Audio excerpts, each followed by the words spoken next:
ओम श्री हरि। सूरदास जी की विनय पत्रिका, पद क्रमांक 41 से 50।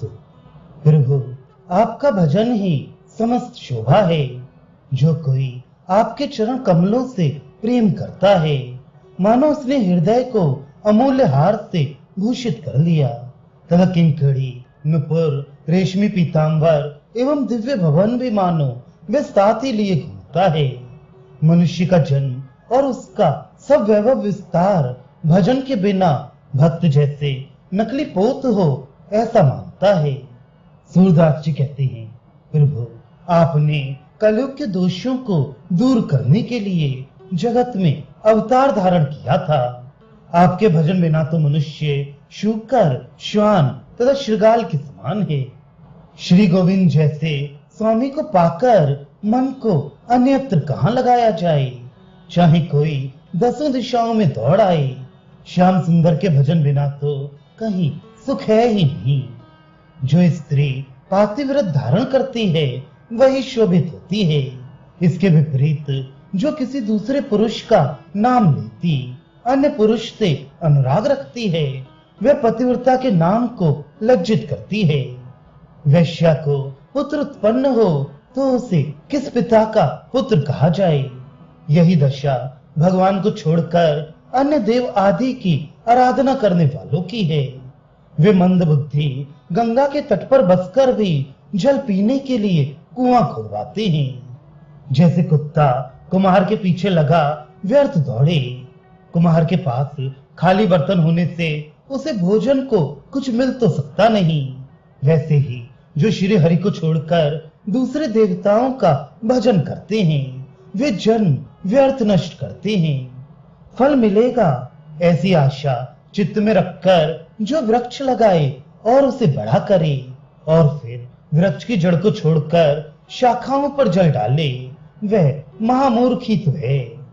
जो स्वभाव से ही नंद नंदन का भजन करता है, उसे सब सुखों की प्राप्ति होती है। सूरदास जी कहते हैं, श्री हरि का नाम लो जिससे दुख पास भी ना फटके। जिनका मन श्री नंद कुमार से लग गया, उसे दूसरा कोई देवता पसंद नहीं आता। यदि मछली को लेकर दूध में डाल दिया जाए तो भी जल के बिना उसे सुख नहीं मिलता। श्याम सुंदर अपना वह रस जिसे पिला दें, जिसे उनके प्रेम का चस्का मिल जाता है, वह अत्यंत कोमल स्वभाव का बन जाता है और उसके नशे में चूर होकर घूमने लगता है। उसकी दशा ऐसी होती है जैसे गूंगा अत्यंत आनंद से गुड़ खाए और उस आनंद एवं मिठास की बात किसी को बता ना पाए। भगवत प्रेम का रस ऐसा ही अवर्णनीय है। जैसे नदी के समुद्र में मिल जाने पर उसका प्रवाह फिर ऊपर नहीं आता, उसी प्रकार सूरदास जी कहते हैं कि वे भगवत प्रेमी कमल लोचन श्याम सुंदर से चित्त को अन्यत्र कहीं नहीं भटकाता।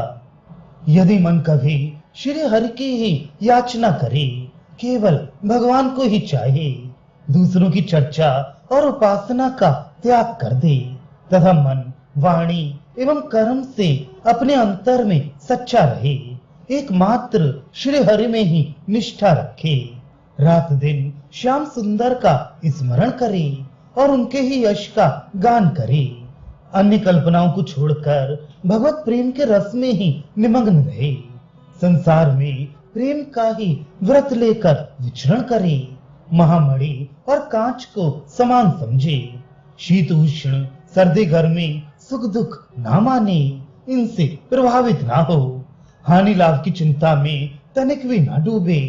तो सूरदास जी कहते हैं कि वह उस निधि भगवान के आनंदमय रूप में जाकर मिल जाएगा। फिर लौटकर उसे संसार में जन्म नाना प्रकार के स्वांग धरकर नाचना नहीं पड़ेगा। प्रभु, ये सेवक जन्म जन्म में जब जब जिस जिस युग में जहां जहां जन्म ले, वहां वहां श्री हरि के चरण कमलों में प्रेम सुदृढ़ बना रहे। जैसे हिरन उत्तम संगीत सुनने को उत्सुक रहता है, वैसे ही मेरे कान आपका सुयश सुनने को उत्सुक रहे। जैसे चातक पीऊ पीऊ की रट लगाए रहता है। मेरे मुख से उसी प्रकार आपके नाम का उच्चारण होता रहे, जैसे चकोर चंद्रमा के दर्शन को उत्कंठित रहता है। मेरे नेत्र उसी प्रकार आपके दर्शन को उत्कंठित रहे। हाथ आपके श्री विग्रह की सुंदर पूजा अर्चा में लगे रहे। बुद्धि सुंदर बनी रहे और वे श्रद्धा पूर्वक आपके स्वरूप का चिंतन करे।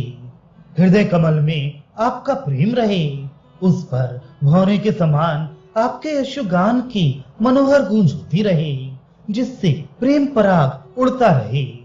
यशोगान करते हुए सदा प्रेम मग्न रहा करूं और भी पुण्य कर्म बदले में कोई भी फल पाने की इच्छा के बिना प्रेम पूर्वक केवल श्रीपति प्रभु के लिए ही हूं।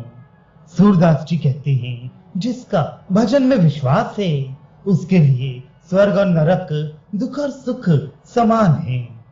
मुझे इन लोगों को देखकर आश्चर्य होता है जो श्याम सुंदर के नाम रूपी अमृत फल का त्याग कर देते हैं और उन्हें माया का विषैला फल पसंद आता है।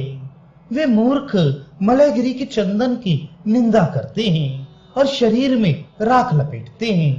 जिसके तट पर हंस विचरण करते हैं, उस मानसरोवर को छोड़कर कहुओं के स्नान करने योग्य सरोवर में वे स्नान करते हैं। ये मूर्ख पैर के नीचे जलती भूमि को तो जानते नहीं, अपने जलते घर को बुझाना छोड़कर जिसे जल जाना चाहिए उस कूड़े के ढेर को बुझाते हैं। अर्थात त्रिताप में सारा जीवन जल रहा है, ये ध्यान में नहीं आता। अज्ञानवश मनुष्य जीवन क्षण क्षण नष्ट हो रहा है, ये नहीं दिखता।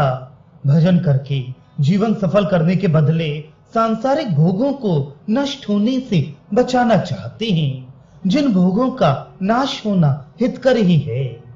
84 लाख योनियों में नाना शरीर धारण करके बार बार भ्रमण करता हुआ मूर्ख जीव यमराज को हंसाता है, मृत्यु का परिहास पात्र बना रहता है।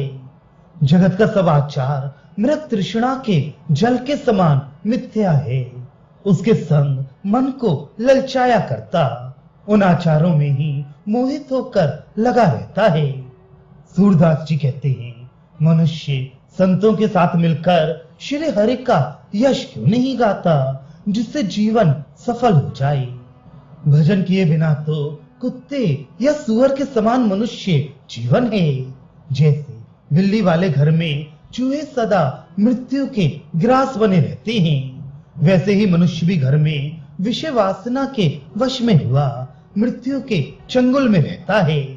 जैसे बगले बगली और गीद गीदनी जन्म लेते हैं, वैसे ही उसने भी पृथ्वी पर व्यर्थ जन्म लिया है। उन बगले गीद आदि के भी घर पुत्र स्त्री आदि तो है ही, फिर मनुष्य का उनसे किस बात में भेद क्या कहा जाए। जो लोग दूसरे जीवों को मारकर मांसाहार से अपना पेट भरते हैं, उनकी गणना तो बगले गीद आदि जैसी ही है। सूरदास जी कहते हैं, भगवान का भजन किए बिना तो मनुष्य ऊंट, बैल और भैंसे के समान ही है। भजन किए बिना मनुष्य ऐसे जीता है मानो प्रेत हो। मन से मलिन और बुद्धि से मंद वह पेट भरने के लिए घर घर घूमता फिरता है, मुख से कठोर वाणी बोलता है और सदा दूसरों की निंदा में लगा रहता है। ना तो सत्संग करता और ना अच्छे कार्य करके सुयश कमाता है। कभी पाप कर्म करके धन कमाता है तो उसे मिट्टी में गाड़ कर रख देता है, खर्च नहीं करता। गुरु, ब्राह्मण, संत और सत्पुरुषों के घर कभी जाता ही नहीं, भगवान के श्री चरणों की सेवा नहीं करता। उसका घर नील के खेत के समान अत्यंत अपवित्र रहता है। ना तो भगवान की कथा सुनता, न श्री हरि के गुणों का तथा निर्मल यश का गान करता, सबको दुखी दिया करता है। सूरदास जी कहते हैं, ऐसे पुरुषों का क्या वर्णन करूं। सच्ची सुनो तो वह कुटुंब के साथ डूबता नरक में जाता है। जिस शरीर से श्री हरि का भजन नहीं किया गया, वह शरीर तो सुअर, कुत्ते और मछली के समान निंदित है।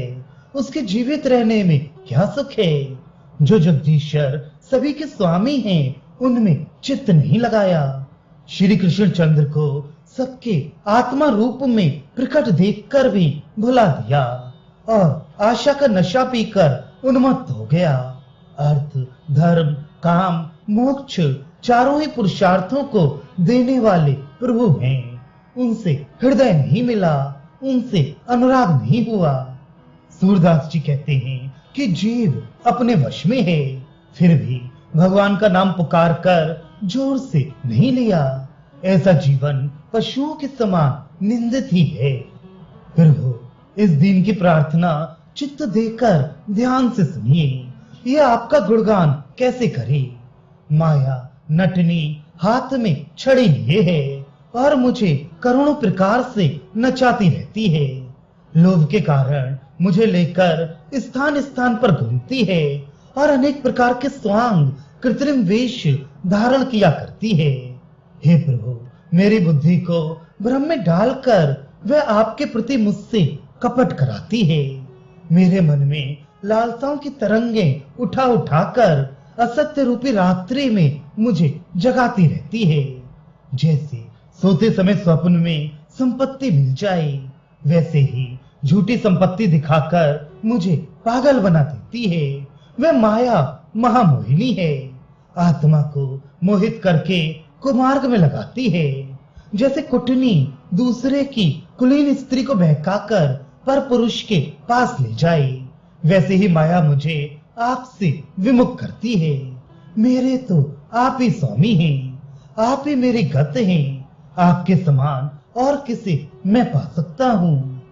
सूरदास जी कहते हैं, स्वामी, आपकी कृपा के बिना मेरे दुख को कौन दूर कर सकता है।